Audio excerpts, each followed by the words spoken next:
Hi to the viewers of Authentic Sound. This is Nick from the Learn Partimento Podcast. I had the great pleasure of speaking to Wim for almost a 2-hour session, and we talked about whole beat theory and many interesting topics. Please check it out at the Learn Partimento Podcast YouTube channel. There were people on the internet who were saying, look at me, I can play this. And then they post a video, and then it does look like they put the clock, and they are matching the tempo, and the guy is playing it. And so what would you say to that? I would love to be on stage and say, okay, someone who can play this for me with the metronome ticking gets 5,000 euros.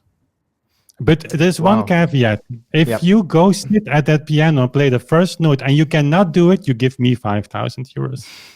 I mean, this is totally crazy, but nobody would show up. Nobody would show up. Here's one thing. So we have students who have seen Mozart play. Francis Plante, right? The 90-year-old, Chopin, who saw Chopin play, or students who knew all of Liszt personally and all that sort of thing. How can there be such an inflation of BPM if they're so slow back then? If they were half, why was there a sudden burst of BPM increase in the 19th That's century? An excellent question, and it's one of the most asked questions, and it's like the easiest one to answer.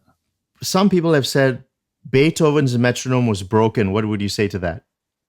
Then, if that's true, then Beethoven was an idiot.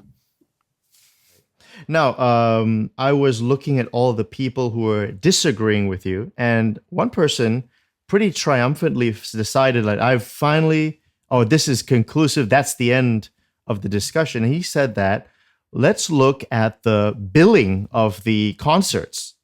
And if we look at the time of the different pieces, like for instance, Beethoven and talking about when he premiered Symphony 9 or whatever, just all of these operas, he said impossible for it to be whole beat, because if it were whole beat, it will be far too long for what is on the billing. And no one's going to sit there for, 6 hours or something. So what would you say to people who say, got you? Now look at the flyer for the concert. It clearly can be a 6-hour concert. People will be freaking out now when they hear that. Yeah, but that's your solution.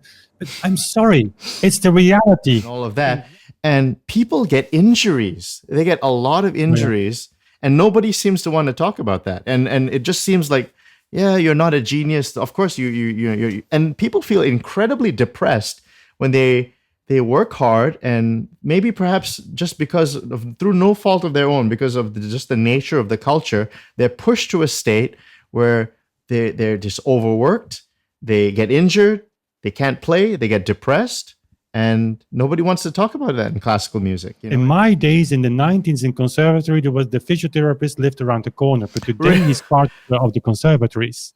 Wow. So students now are leaving conservatories with major issues already. Yeah. And that's a big story. I mean, that should be that's unbelievable.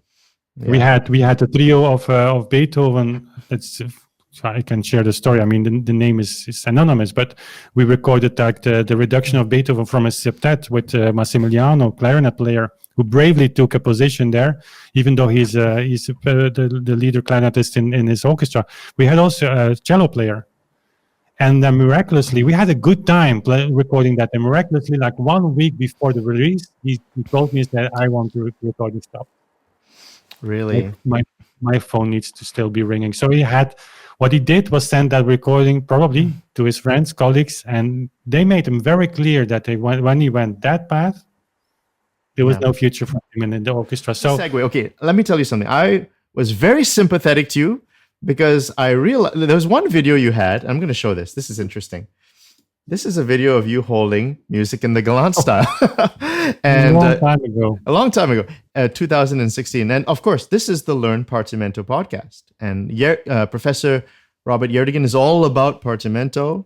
And actually, when I emailed you, I said, of course, we're going to largely talk about whole beat. I'm sure you don't. I don't know if you get this question at all, but this is the setting that I want to ask you, which is, what do you think about improvisation in the 18th century? What's your position? And I'd love to start there, perhaps. You go in Mozart, you play a first movement, and you make just an elaborated version, the second one, second repeat, which makes it so interesting. Yeah. Classical music I have a quick question that I forgot to ask you, which is there were some people who disagreed with you who said vocal music can't apply to this because of holding a vocal note inordinately long. So how would you respond to somebody who says it doesn't work because your voice can't hold a note that long? First of all, in modern tempi, Beethoven's Ninth is a voice-killing symphony. They literally say that, because you have so many intervals, you don't have the time to adjust your voice. Length of notes. That's in single beat, right? It's a voice killer in single beat. Yeah, okay. Yeah. If they reach single beat, because there are the presto movement, the opening there, really. You know what happened in the Ninth Symphony? Listen to recordings. You have the opening presto, and then comes the first solo entry. Tempo drops. They slow down. Yeah. Okay, very interesting. It's recitativo. Beethoven marks sends a tempo change. But I want to say, like, have you ever had a professional singer next to you holding a long note? Oh, have you decided on a publisher? We will definitely self-publish this. It's not only because of necessity. There's no university who's going to take the risk to publish it. No, not a single one. Not because of the content, because it's just too provocative for all the content they produce right now. It's too hot for them. Imagine that. Wow. It's left. Okay, fun. Let's do this. Will be the final question. Just a fun section. I'm going to say a composer. You tell me if he's whole beat or not. Maybe they're all whole beat. But I'm going to ask 19th century ones because maybe the later ones might not be whole beat. Okay. So Czerny. Yeah, whole beat. Beethoven. 100%. Beethoven. Yeah, 100% whole beat. Mozart. Didn't leave metronome marks. Was not invented yet. So I shouldn't ask about the 18th century generally. We have metronome marks by Moscheles and Czerny and others on Mozart, and they're whole beat. Okay. Liszt. Very few metronome marks, whole beat. Very late in his life, I haven't gone into those that he left, but certainly the first half of his career, whole beat. No discussion. The Paris Conservatory, very famous in the 19th century. A lot of major people came out of that. Were they trained in whole beat? All whole beat. No discussion. Really? All whole beat? No discussion. Like Alcan and that sort of thing. The whole beat. No discussion. How are we going to play Alcan? We have durations by Alcan. Yeah. Incredible. Okay. Yeah. Let's go to the Russians now. So I guess the five and Tchaikovsky. Tchaikovsky whole beat, no discussion. Wow. Okay, Rachmaninoff lived into the 20th century. He heard Horowitz going crazy. What was he? Very, very, very, very good question. What's the tempo that people should play Bach in? There's no tempo markings. No tempo markings and no metronome marks and no pendulum indications. So the stupid guy didn't give us anything. I had such a wonderful time talking to Nick. We spent 2 hours together where he asked me about just anything, as you have seen in his few fragments that he shared with our community here. So I'm sure you want to see the entire thing, and in order to do that, just click here somewhere on the screen on the thumbnail. That will guide you directly to his channel and the interview.